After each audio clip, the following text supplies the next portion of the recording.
konflik horizontal dong yang tidak selesai dan tidak akan selesai dengan putusan pengadilan. Itu nggak akan pernah selesai itu, karena ternyata masalahnya baru saya dapatkan hari ini, saya ngobrol sama Bapak. Jauh sebelum urusan di pengadilan ada pengkondisian yang melibatkan warga-warga di Dago Elos maupun di Ciramuha. Dan itu adalah persoalan menarik batas antara dua wilayah itu. Jadi ini komisaris PT Batu Nunggal. Ya. Coba tanggal berapa itu? Tanggal 5 Mei 1992. Terus SAM 5 Mei ya? Ya. Iya, Bapak. Nama pemegang hak justru Ismail Tanjung. Ini tanggal berapa, Bu? 30 September 1992. September sama Mei duluan mana, Ibu? Yang Mei, Bu. Mei, Pak. Ya. Justru ini dikeluarin. Kelihatan ya? Itu Pak Arif kok dipulangin. Bingung saya teh. Bapak kan punya penyidik. Ya kan? Pak Arif, Pak Brigjen Arif kenapa dipulangin? Saya tuh bingung. Ya udah, saya masuk ke legislatif sama eksekutif aja. Tanya lapor ke DPR, gubernur, ya. Kirim surat ke sana. Surat ke Pak Arif. Saya udah lihat Bapak. Dengan kata saya atas nama Ismail Tanjung itu bukan karangan saya, tapi memang diberikan oleh ini kepada saya untuk menagih tanahnya Iwan Surjadi. Oke.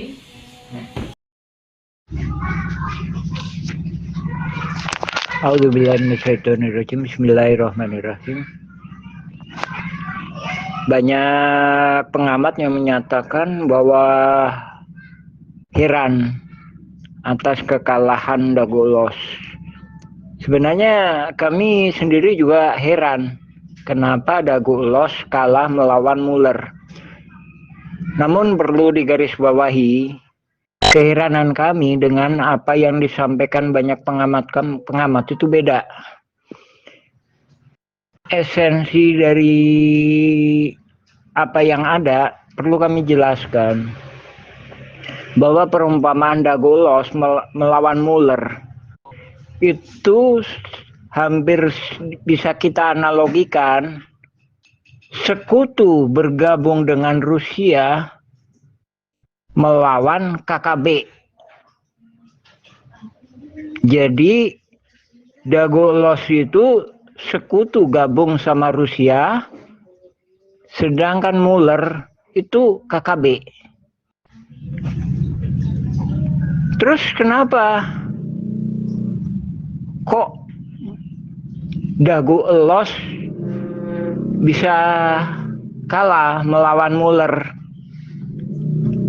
Terus apa maksudnya analogi itu? Jadi gini, Dago Elos itu terdiri dari 4 pihak atau 4 kelompok. Jadi 3-4. Pertama, terminal Dago. Kedua, kantor pos. Ketiga, Mina atau tergugat nomor 88. Keempat, ini kelompok yang kuat itu tadi, yang kami analogikan sebagai seolah-olah sekutu gabung sama Rusia. Kenapa kami bisa menilai gitu? Sepak terjangnya di belakangnya itu ada Iwan Surjadi, komisaris PT Batu Nunggal. Nah, itu sebelumnya ikut serta terlibat.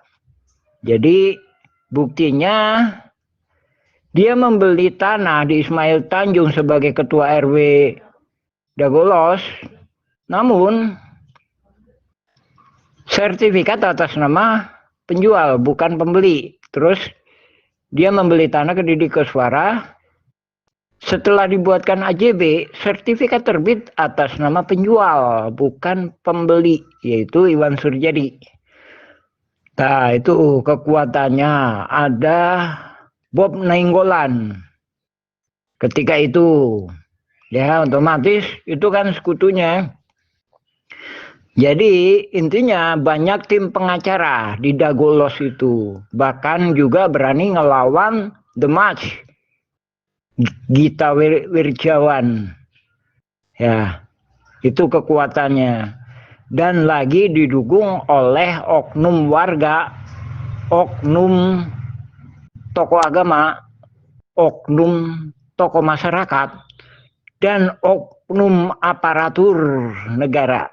Nah, itu kita umpamakan kelompok yang keempat ini tadi ibaratkan Rusia gabung dengan sekutu. Jadi Mueller itu ibaratkan KKB, nggak ada apa-apanya.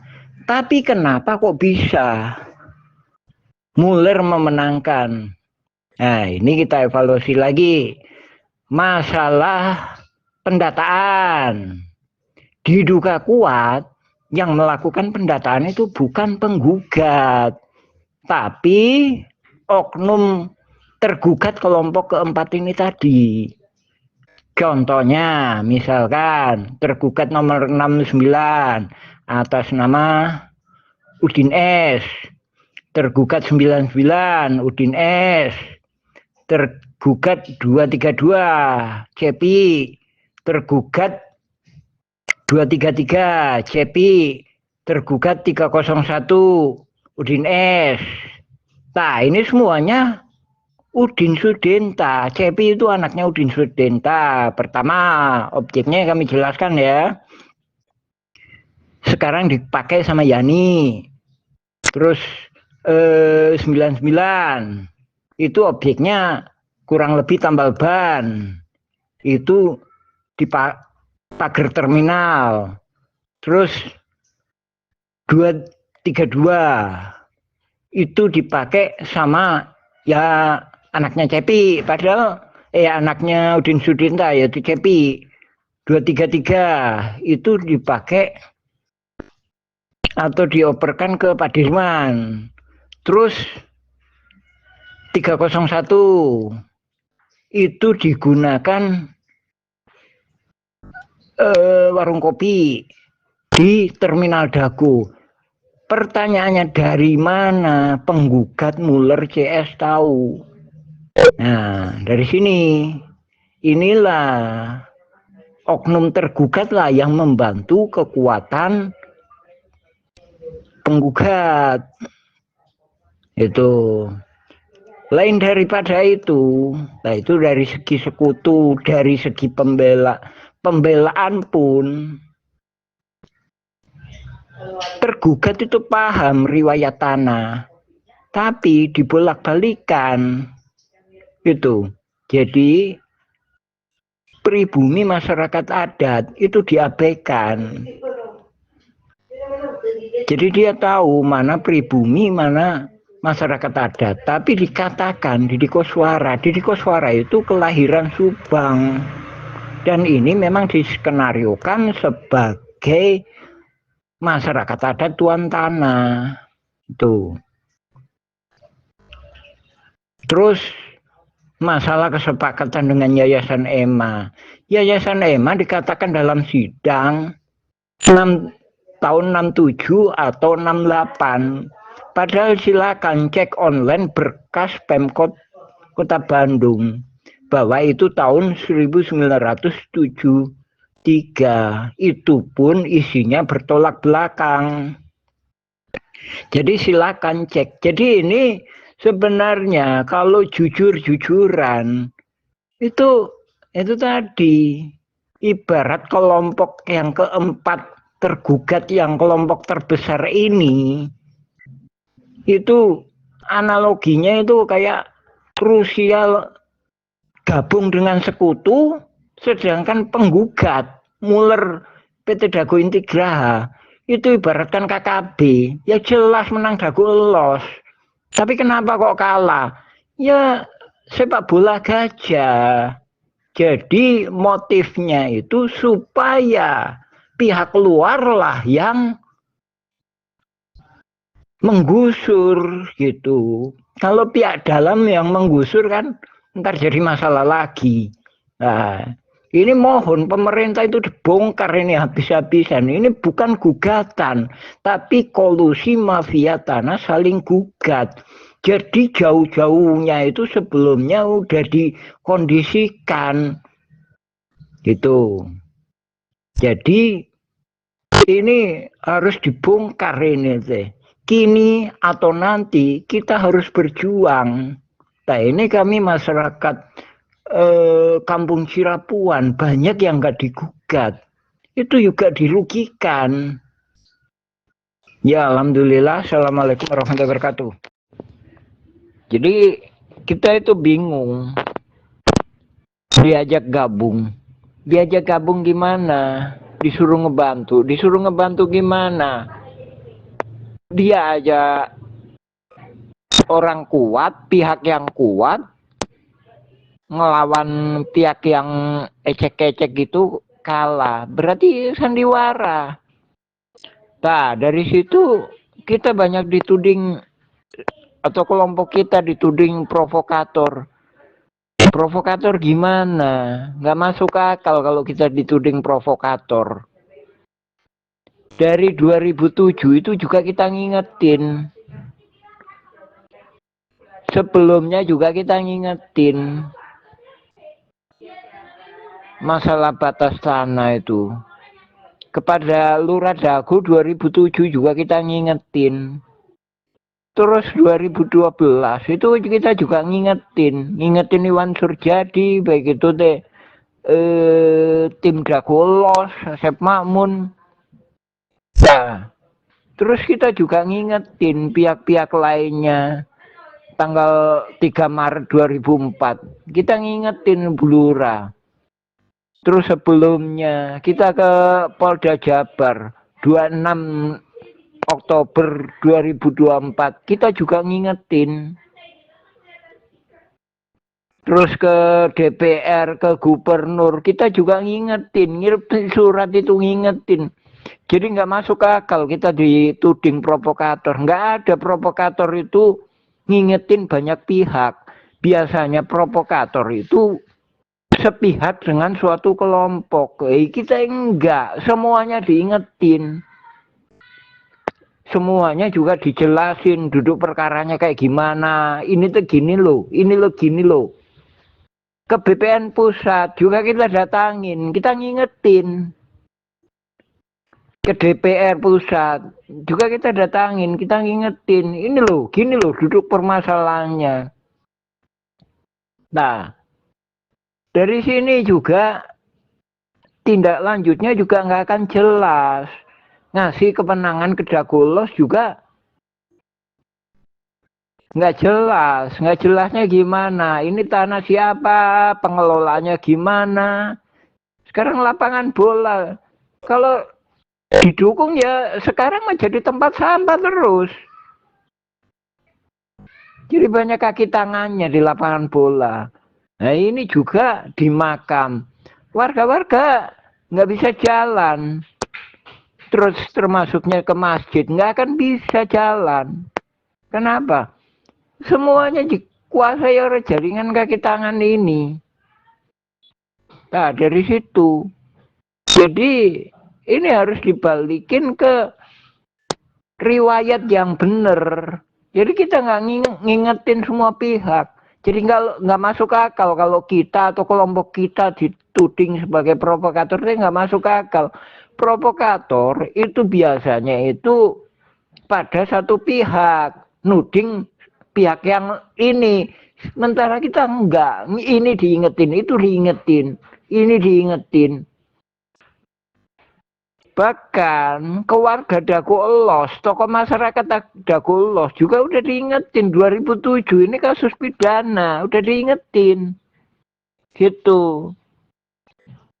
Juga diingetin, suruh pihak-pihak yang ini klarifikasi gimana. Tapi nggak mau, malah ngelanjutin itu. Nah, ke koordinator Dagolos kemarin juga udah ngingetin waktu pertemuan sama Bu Lurah, ngingetin. Ini ada Buraminten gimana? Malahan kita ini udah dibaca belum berita acara putusan pengadilan negeri Bandung yang lengkap? Bukan ringkasan. Kalau ringkasan mah nggak akan jelas. Jadi Kalau udah pengadilan tinggi itu nggak jelas, harus pelajari dulu. Putusan Pengadilan Negeri Bandung tahun 2016 itu, putusannya keluarnya kan 2017. Baca yang lengkapnya, bukan yang ringkasannya. Ringkasannya mah nggak jelas. Kalau ringkasannya mah pihak-pihak siapanya aja itu nggak jelas. Berita acaranya gimana nggak jelas. Buraminten kayak gimana itu nggak ada. Tapi kalau yang lengkapnya ada. Itu ketahuan bahwa ini nggak mungkin. Itu nggak mungkin gugatan. Yang memungkinkan itu kolusi mafia tanah saling gugat. Gitu. Jadi kita dituding provokator. Sekali lagi, mana mungkin ada provokator ini diingetin, menteri diingetin, menteri HAM diingetin, Kemenhan-Ham diingetin, menteri BPN diingetin. Bahkan warga-warga, ulama, kita berbeda pendapat dengan ulama. Ulama yang mana? Kita nggak ada perbedaan pendapat dengan ulama yang dulu. Ulama yang dulu menyatakan tanah masjid ini, tanah Pak Bagio. Kita juga menyatakan demikian. Sebagaimana amanah Pak Slamet. Kita hanya melaporkan pemerintah bahwa ini tanahnya gini loh, ini tanahnya gini loh, ini tanahnya ini loh, batasnya ini loh. Kita hanya melaporkan apa yang kita ketahui. Sedangkan kalau ada perbedaan ini, silakan laporkan gitu. Bahkan kita juga nggak berani. Oh ini haknya ini, enggak. Malahan kita lebih dulu melaporkan. Hampir kata seolah-olah nemu uang. Kita ambil, enggak. Jadi kita laporkan dulu keputusannya kayak gimana. Gitu. Sementara ini banyak oknum-oknum. Itu deh. Di mana-mana. Makanya kita lapor ke pusat. Gitu. Jadi kalau kita dituding provokator ini. Nggak masuk akal. Nggak ada provokator itu ngingetin pihak ini diingetin. Pihak itu diingetin. Pihak ini diingetin. Itu Joko Setiadi koordinator yang kemarin juga diingetin. Pak Zainal Abidin itu yang kemarin juga diingetin. Kita juga pernah ngingetin itu. Saudara Angga juga pernah diingetin sama kita. Diingetin. Juga udah dijelasin. Leluhur Dakolos itu sebenarnya si Jana. Nah, dia nggak paham. Sebenarnya sama, si Jana itu saudaranya Abed. Tergugat nomor 274. Nah itu sama sebenarnya. Kalau benar-benar paham, harusnya paham. Terus tahu gitu, kenapa ya gabung aja sekalian? Gabung gimana? Ya nggak bisa. Masa yang salah kok diajak bersama? Ya tapi kan dia kan kuat. Gabung aja. Ya nggak bisa. Ya, kalau nggak mau gabung ntar kan di ini. Ya nggak bisa dan nggak mau. Insya Allah mah ini Kampung Cirapuhan, tanah Cirapuhan. Ini jadi kuburan buat mafia-mafia tanah itu. Nah, ini mah kayak Afghanistan. Sekutu di Afghanistan. Jadi kuburannya. Uni Soviet di Afghanistan. Jadi kuburannya. Nah, juga hanya mafia tanah. Coba-coba. Kini atau nanti. Ini jadi kuburan buat mafia tanah. Jadi artinya bisa jadi dia cepat-cepat dikubur di sini ya silakan. Tapi ya bisa jadi nggak dikubur di sini tapi nggak beraksi lagi di sini. Itu artinya. Jadi kini atau nanti mafia tanah itu kalah di Kampung Cirapuhan ini. Gitu. Alhamdulillah.